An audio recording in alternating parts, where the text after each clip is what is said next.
Nah, terus kemudian kalau mendaftarkan hak tanggungan, nah itu memang nggak ada tanda terimanya. Semuanya kita bayar ke PPAT atau notaris 100 juta. Kita nggak tahu itu berapa resminya apa enggak. Tapi kita ditagihkan oleh notaris 100 juta. Ya, gitu. Jadi memang dan nggak akan bisa kita pergi sendiri ke kantor pertanahan tanpa lewat notaris, nggak akan bisa. Nggak diapa-apain dong berkas kita. Jadi apa yang hal-hal yang kalau menurut saya itu agak nyerempet, tapi menurut saya sih bukan sesuatu yang membuat kita lalu membengkokkan hukum. Itu memang tidak diatur di dalam ketentuan apa namanya, dan tapi kita ada profesi lain yang menjalankan itu. Tapi nggak boleh juga kita bayar polisi lah, bayar apalah kayak gitu, bayar hakim lah, itu enggak. Itu sudah jelas. Nama saya Hofer dari Universitas Pancasila. Sebelum mengajukan pertanyaan, aku mau sedikit menambahkan gitu, tentang tadi bagaimana kita ber-PI ketika ada masalah. Kalau pengalaman aku selama persiapan cari data untuk skripsi pada bulan 1 kemarin, saya punya pengalaman ketika berhadapan dengan pengadilan dengan panitera ketika meminta putusan itu. Waktu itu mereka minta 250.000, tapi sebenarnya kalau di fotokopi itu hanya 25.000 gitu. Tapi saya bersekutu tidak mau bayar gitu, sampai saya dipulangkan sampai 4 kali kalau nggak salah, dan di 3 kali dipulangin saya lapor anggotanya panitera ini ke ketua panitera gitu. Tapi jawabannya sama aja sebenarnya gitu. Nah, maksudnya saya di sini tidak mesti kita betul-betul ketika panitera itu melamar kita tidak bawa kita bersendiri di situ gitu. Tapi dengan perilaku kita, pelaku kita itu berbagian dari perizinan gitu. Nah, itu sedikit pengalaman dari saya. Kemudian yang mau aku tanyakan kepada Bang Daniel, yaitu saat ini kan kita masuk dalam tahap dunia kerja gitu. Saya mau sangat tertarik dengan apalagi tentang memilih pekerjaan gitu. Baru bulan kemarin saya ikut interview di salah satu perusahaan gitu. Tapi saya merasa bahwa itu bukan passion saya gitu. Ketika ditawarin di Legastar gitu, saya sangat punya, saya nggak tahu itu ini ambisi atau keinginan atau kehendak Tuhan. Tapi bagi saya pengen sekali untuk jadi seorang pengacara gitu. Tapi makanya setiap interview pada saat itu saya selalu berdoa, Tuhan jangan diterima, Tuhan jangan diterima gitu. Hingga akhirnya kemarin ditelepon kembali tentang gaji, dan itu sangat dibawa UMR Jakarta gitu. Akhirnya saya merasa ini tidak adil gitu. Peraturannya sekian UMR, tetapi kenapa harus dibawa? Akhirnya saya pikir nggak mau menerima gitu. Nah, yang mau saya tanyakan kepada Bang Daniel, gimana sih kiat-kiat atau apakah tindakan kita ketika merasa gajinya tidak cocok akhirnya tidak mau menerima, atau gimana caranya supaya kita bisa bekerja dalam dunia hukum itu tanpa kesejahteraan tetap ada gitu. Jadi untuk dunia ini saya bekerja pertama kali itu sebelum lulus tuh saya udah bekerja. Gaji saya tuh 450.000.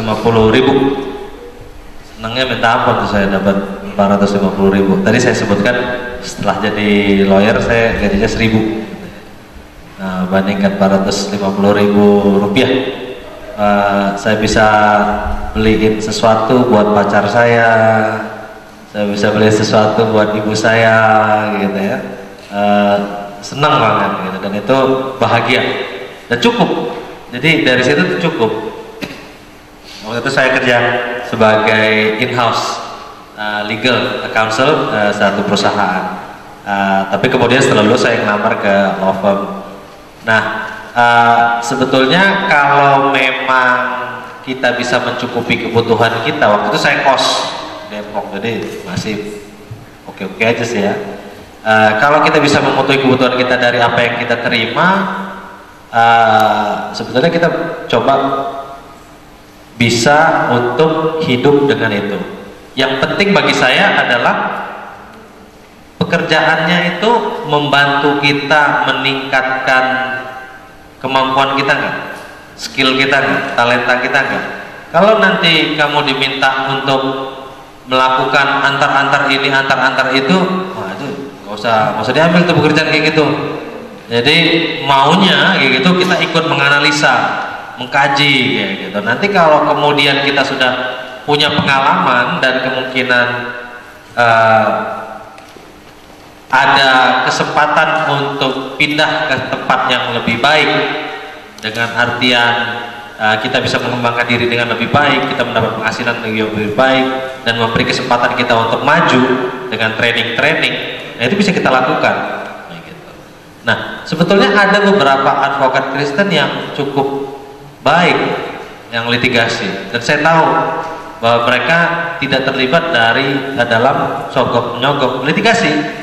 Tapi mereka bilang kepada kliennya bahwa saya nggak mau nyogok, jadi nggak pasti menang. Jadi kalau mau pakai saya, ya saya akan membela semati-matian, tapi nggak pasti menang. Kalau yang sana pakai duit, nanti terus kemudian hakimnya nggak takut, ya kita nanti coba laporin apa. Tapi kalau kalah juga ya itu resikonya. Jadi coba aja dilihat-lihat. Agak aneh sih orang yang kasih di bawah UMR advokat itu menghina profesi itu. Laporkan aja ke Pradi. Harusnya advokat itu dihargai dengan baik. Nah itu jadi coba lihat dari Pancasila ada beberapa alumninya yang baik, yang bagus. Cari aja gitu. Nah kelemahan saya nggak tahu. Ini kita nggak punya session ya. Bagaimana membuat CV, bagaimana interview, saya bisa ajarin kalian dulu semua untuk bagaimana interview. Jangan lemas-lemas kalau di interview. Saya pernah tanya orang, ada pula yang nangis di interview, cekungan kayak gitu. Kenapa nih kawan nih? Nah, jangan nangis kayak gitu ya.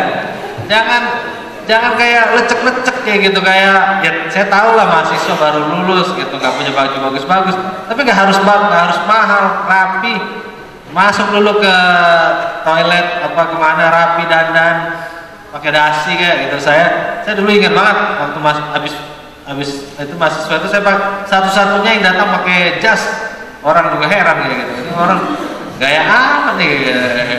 Orang pakai jas, saya ini kok mau menampilkan bahwa ini profesi saya gitu. Dibuat rapi, penuh percaya diri. Gitu. Jangan kamu maunya apa, terserah bapak. Gitu. Dulu kamu prestasinya apa? Nggak ada sih pak. Gitu. Ya, ngapain kamu kesini gitu? Nggak semangat kayak gitu ya. Gitu. Ada juga gitu, karena dia tahu saya bekas ini ya, koordinator persekutuan, dan dia anak persekutuan dari UI itu. Datang, halo apa kabar? Gitu kan saya bilang, halo Pak, puji Tuhan luar biasa, haleluya. Ini orang mau interview atau mau jual ini kayak gitu. Teman saya juga heran kan, Muslim kayak gitu kan, kita ada beberapa gitu. Kenapa nih anaknya? Gitu. Nanti dia ketemu sama klien, setiap ketemu begitu lagi.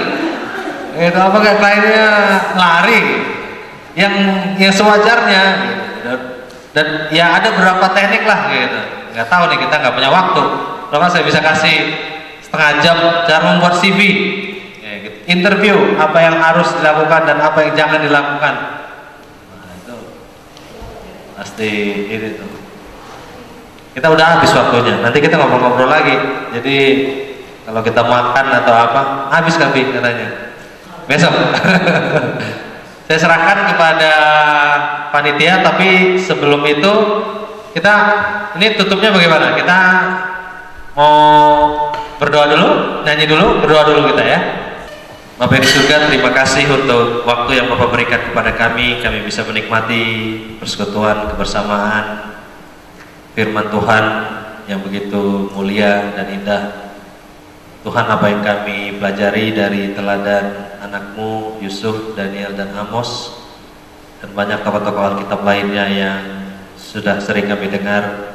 Biarlah itu membantu kami untuk mengerti bahwa Tuhan masing-masing mempunyai rencana dalam hidup kami, dan dengan segala keterbatasan kami, Tuhan mampu memakai kami dengan luar biasa.